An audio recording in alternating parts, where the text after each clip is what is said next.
दोस्तों, सनातन धर्म में शंकराचार्य का पद सर्वोच्च माना जाता है और भारत में शंकराचार्य पद की स्थापना आदि शंकराचार्य ने की थी। आदि शंकराचार्य ने भारत में 4 मठों की स्थापना की थी। इन 4 मठों में उत्तर के बद्रिका आश्रम का ज्योतिर्मठ, दक्षिण का श्रृंगेरी मठ, पूर्व में जगन्नाथपुरी का गोवर्धन मठ और पश्चिम में द्वारका का शारदा मठ शामिल है।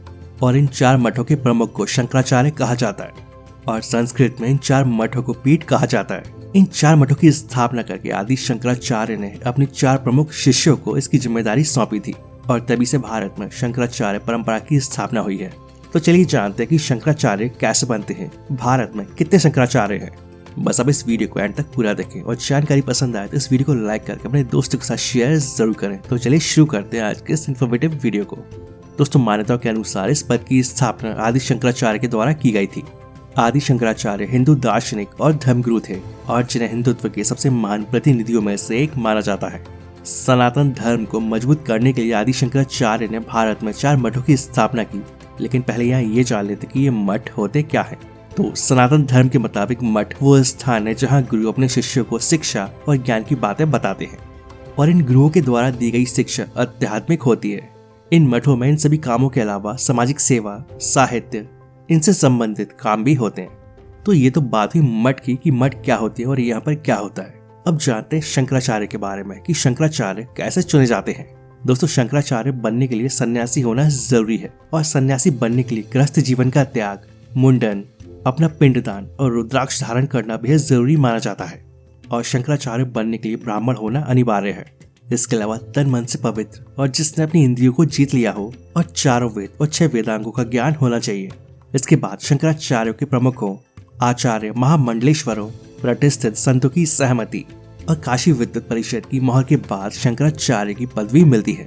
लेकिन भारत में भी कितने शंकराचार्य हैं। उड़ीसा के पुरी में गोवर्धन मठ, जिसके शंकराचार्य निश्चलानंद सरस्वती हैं।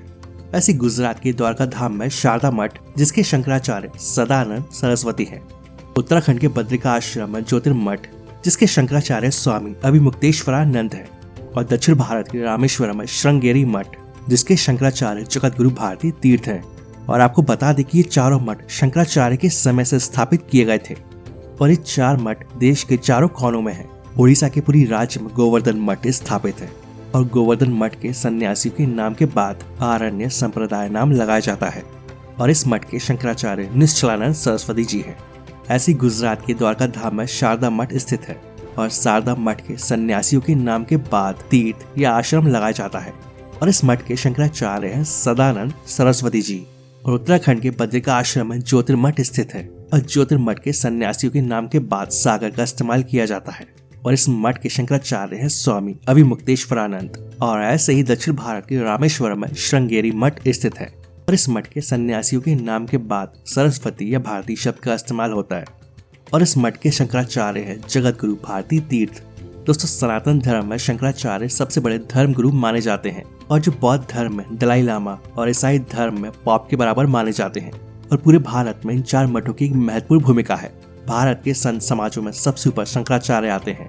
चलिए अब आखिरी में ये भी जान लेते हैं कि आदि शंकराचार्य कौन थे। प्राचीन भारतीय सनातन परंपरा के विकास और धर्म के प्रचार प्रसार में आदि शंकराचार्य का महान योगदान है।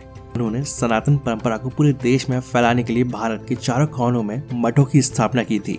शंकराचार्य अद्वैत वेदांत के प्रणेता, संस्कृत के विद्वान, उपनिषद विख्याता और सनातन धर्म सुधारक थे और धार्मिक मान्यताओं में भगवान शंकर का अवतार भी माना जाता है। उन्होंने लगभग पूरे भारत की यात्रा की और इस महान शख्सियत के जीवन का अधिकांश भाग देश के उत्तरी हिस्से में बीता और इन मठों की स्थापना ईसा से पूर्व 8वीं शताब्दी में स्थापित बताए जाते हैं।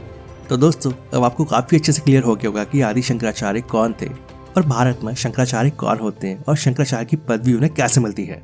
आशा करते हैं आप सभी को ये जानकारी पसंद आई होगी। वीडियो अच्छा लगे तो वीडियो को लाइक और शेयर जरूर करें।